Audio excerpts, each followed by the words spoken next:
Every day, Sir Topham Hatt came to the station to catch his train. "Hello," he always said to Thomas.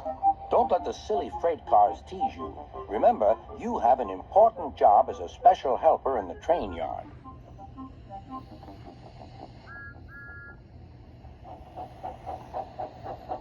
There were lots of freight cars, and Thomas worked very hard pushing and pulling them into place. There was also a small coach and two strange things his driver called cranes. "That's the breakdown train," he told Thomas.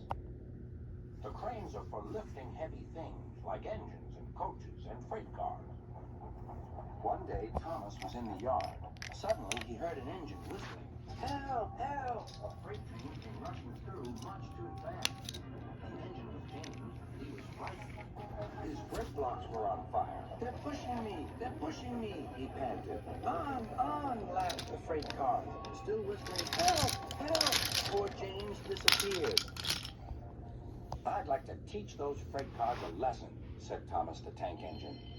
Soon came the alarm. "James is off the line! The breakdown train! Quickly!" Thomas was coupled on, and off they went.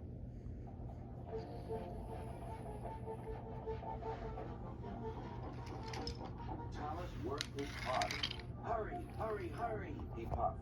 He wasn't pretending to be like Gordon. He really meant it. "Bother those freight cars and their tricks. I hope poor James isn't hurt."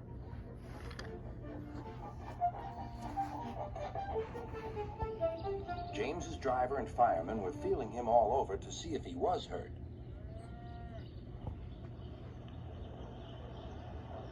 "Never mind, James," they said. "It was those silly freight cars and your old wooden brakes that caused the accident." Thomas pushed the breakdown train alongside. Then he pulled away the unhurt freight cars. "Oh dear, oh dear," they groaned. "Serve you right, serve you right," puffed Thomas.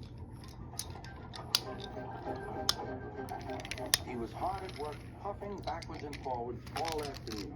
"This'll teach you a lesson, this'll teach you a lesson," he told the freight cars. And they answered, "Yes, it will, yes, it will."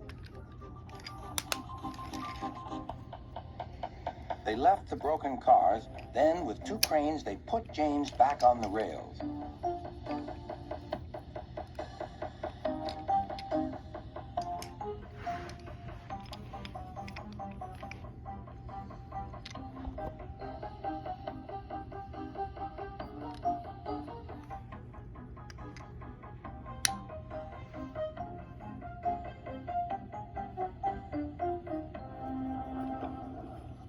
He tried to move, but he couldn't, so Thomas helped him back to the shed.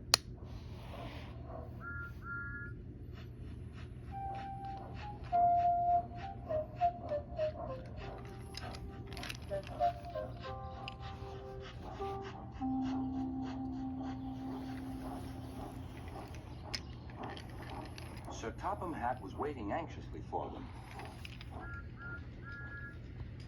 "Well, Thomas," he said, "I've heard all about it, and I'm very pleased with you. You're a really useful engine. James shall have some proper brakes and a new coat of paint, and you shall have a branch line all to yourself." "Oh, thank you, sir," said Thomas. Now Thomas is as happy as can be. He has a branch line and two coaches called Annie and Clarabelle.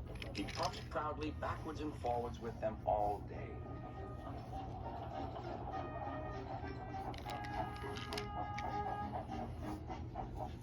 He is never lonely. Edward and Henry stop quite often and tell him the news.